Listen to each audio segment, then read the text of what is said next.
Well, Brianna, I just spoke to a St. John the Parish deputy, and he told me that it is an all hands on deck situation to try and close the surrounding highways leading up to that deadly crash. I mean, we are now hearing, he told me that they are working multiple 18-wheeler fires. That is part of the reason why we're seeing even more of a haze in this area. I'm about 15 minutes from where that crash actually happened. This is about as close as they will let us get. But they tell me the smell that we're smelling in the air, it just smells like just char and ash. You see some of the vehicles that are driving off behind me to go work that crash site. We've seen quite a few fire and rescue folks head back that direction toward I-55 where that crash is happening right there. You just see them disappear off in the fog, just to show you how dense this fog really is. St. John the Parish deputies do tell me that there were some vehicles that were caught on fire as a result of this crash, so that is adding to this dense fog that we're seeing in this area. It's also just adding to the smell. It just smells like char and ash and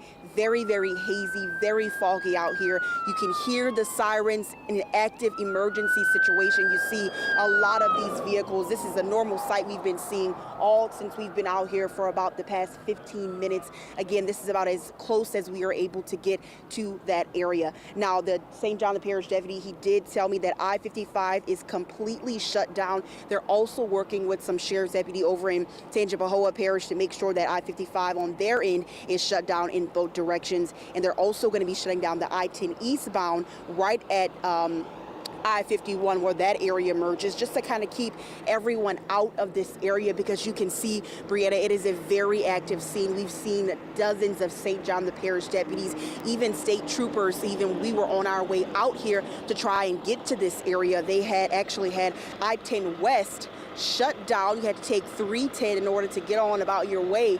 But as you can see, this is an all hands on deck effort from law enforcement all across our area, really trying to make sure that everyone stays safe. And of course, they can handle this scene with care, because again, there are fatalities with this massive crash that we saw on I-55. Brianna? Leah, we understand that something like this can take hours to clear up. Are you hearing any idea from law enforcement there on ground when they expect to get this investigation going or have anything cleared up? Do you know how long they expect it to be completely shut down?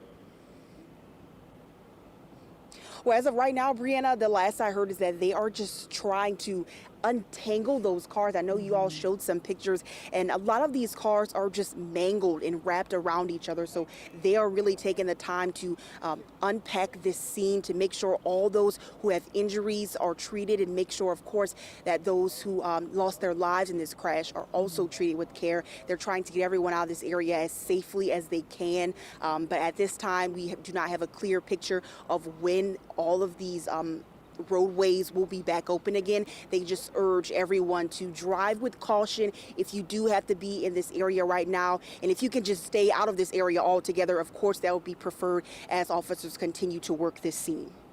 That fog is certainly scary to be driving in, and devastating as we look more at the videos and pictures here. Leah, thank you so much for giving us that update. We're seeing trucks on top of other vehicles, just devastation as Leah showed us there. So we're going to continue to follow this for you. We are hearing from our traffic anchor, Colleen Seeley, who's in the newsroom now in the studio, working very hard to get more updates and hear from people and get those updates to us on air.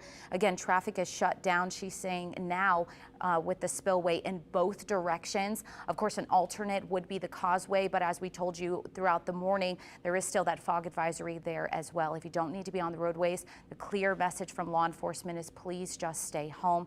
We know that's not always possible. We'll continue to update you on this story. Again, state police saying there is one fatality, at least 3 18-wheelers there battling a fire, and as much as 15 vehicles involved in this deadly car pileup. So we'll continue to update you on air and online. I'm Brianna Boudreau, live here in the WWL studio.